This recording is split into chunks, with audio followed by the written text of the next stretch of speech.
नमस्कार बंधुरा आज के आमी पटल पोस्त रेसिपि आपनादेर संगे शेयर करब। तार जोन्नो एखाने आमी पटल निये नियेछि। एगुलो होच्छे रायदिघिर पटल। এই পটলে কিন্তু একটাও কিন্তু দানা হয় না। আমি পটলগুলো গোটাই রেখেছি। আপনারা চাইলে পটলগুলোকে অর্ধেক করে নিতে পারেন। আর একটু একটু চোকলা রেখে আমি মানে পটলগুলোকে ছুলে নিয়েছি আর মাঝখান দিয়ে চিড়ে নিয়েছি যাতে তেল মশলাগুলো ঢুকে যেতে পারে।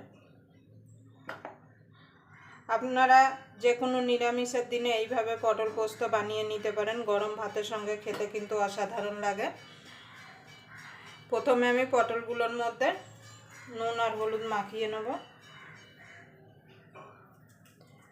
আপনারা আমার থেকে ভালো পটল পোস্ত বানাতে পারেন, কিন্তু আমি কিভাবে পটল পোস্তটা বানাই তার জন্য আপনারা পুরো ভিডিওটা দেখবেন। আশা করি আপনাদের ভালো লাগবে। যদি পটল পোস্তর রেসিপি আপনাদের ভালো লেগে থাকে তাহলে অবশ্যই একটা লাইক করে দেবেন। আর আমার চ্যানেলে নতুন বন্ধু হয়ে থাকলে অবশ্যই চ্যানেলটা সাবস্ক্রাইব করে আমার পাশেই থাকবেন আর পাশের বেল আইকনটি অবশ্যই বাজিয়ে দেবেন আমি যখন কোনো নিত্য নতুন রেসিপি আপলোড করব সবার আগে পাওয়ার জন্য।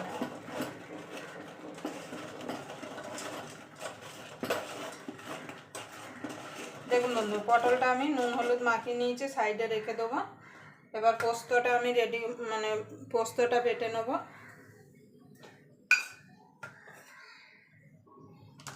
তার জন্য এখানে একটা মিক্সির জার নিয়েছি, আমি মিক্সিতে বাটবো। আপনারা চাইলে শিলনোড়ায়ও পোস্তটা বেটে নিতে পারেন। তার জন্য দিয়ে দেবো পোস্ত।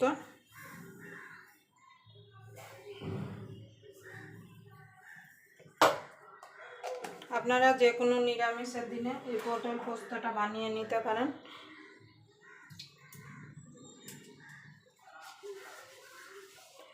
এবার পোস্তটাকে আমি শুকনো আগে গুঁড়িয়ে নিয়ে আসব, না হলে কিন্তু মিক্সিতে কিন্তু সহজে কিন্তু পোস্ত পেস্ট হতে চায় না। আমি এটাকে শুকনো ঘুরিয়ে নিয়ে আসব।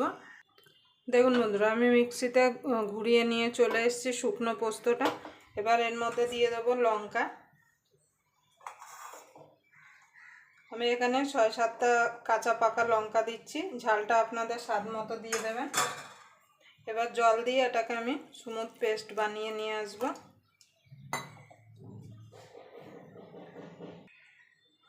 দেখুন বন্ধুরা, আমি পোস্তটা মিক্সিতে বেটে নিয়েছি।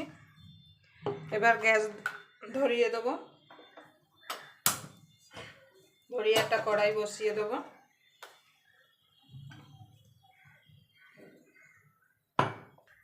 এবার কড়াইতে দিয়ে দেবো সর্ষের তেল।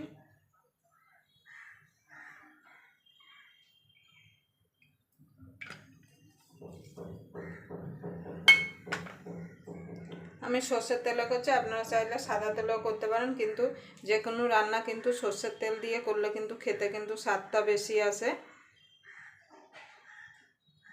এবার তেলটা গরম হওয়া পর্যন্ত অপেক্ষা করব। দেখুন বন্ধু, তেলটা গরম হয়ে গেছে, পটলগুলো ছেড়ে দেবো।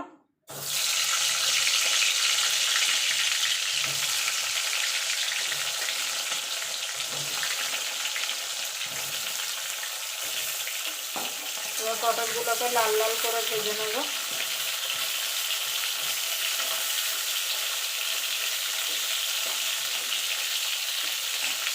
খুব ভাজার দরকার নেই, গায়ে একটু সুন্দর কালার এলেই হবে। দেখুন বন্ধু, পটলগুলো লাল লাল করে ভাজা হয়ে গেছে, আমি এবার তুলে নেব।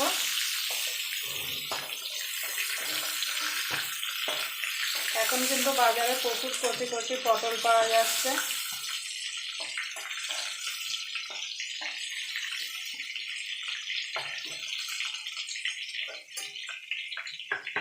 আমি বাকি রান্নাটা এই তেলেই করবো, তার জন্য ফোড়নে দিয়ে দেবো কালো জিরে, একটা শুকনো লঙ্কা। ফোড়নটা একটুখানি ভাজা ভাজা করে নেব। এবার যে পোস্তটা বেটে রেখেছিলাম সেটা দিয়ে দেবো।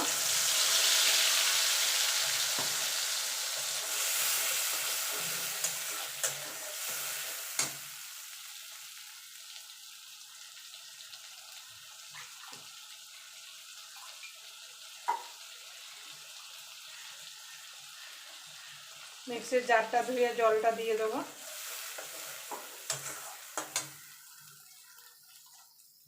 স্বাদ মতো দিয়ে দেবো নুন, যেহেতু পটল ভাজার সময় নুন দেওয়া হয়েছে, পটলে নুন হলুদ মাখানো ছিল। দিয়ে দেবো হলুদ গুঁড়ো। আপনারা হলুদ গুঁড়ো চাইলে দিতেও পারেন, নাও পারেন। হলুদ গুঁড়ো ছাড়াও কিন্তু এই রান্নাটা করে নিতে পারেন। এবার এটাকে মিনিট খানিক একটু কষিয়ে নেব। দেখুন বন্ধুরা, মশলা থেকে তেল ছেড়ে গেছে, তার মানে আমার মশলাটা কষানো হয়ে গেছে। এবার পটলটা দিয়ে দেবো, দিয়ে ভালো করে মিশিয়ে নেব।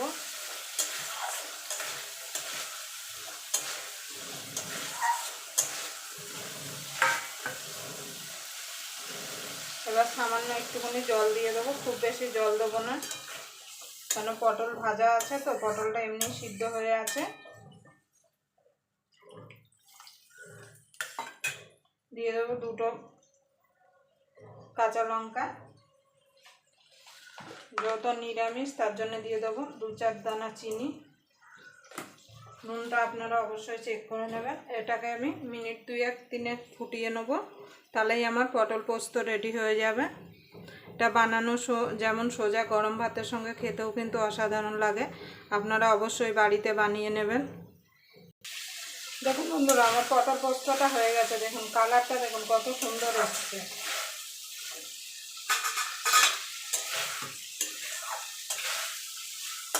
এবার আমি নামিয়ে দেবো।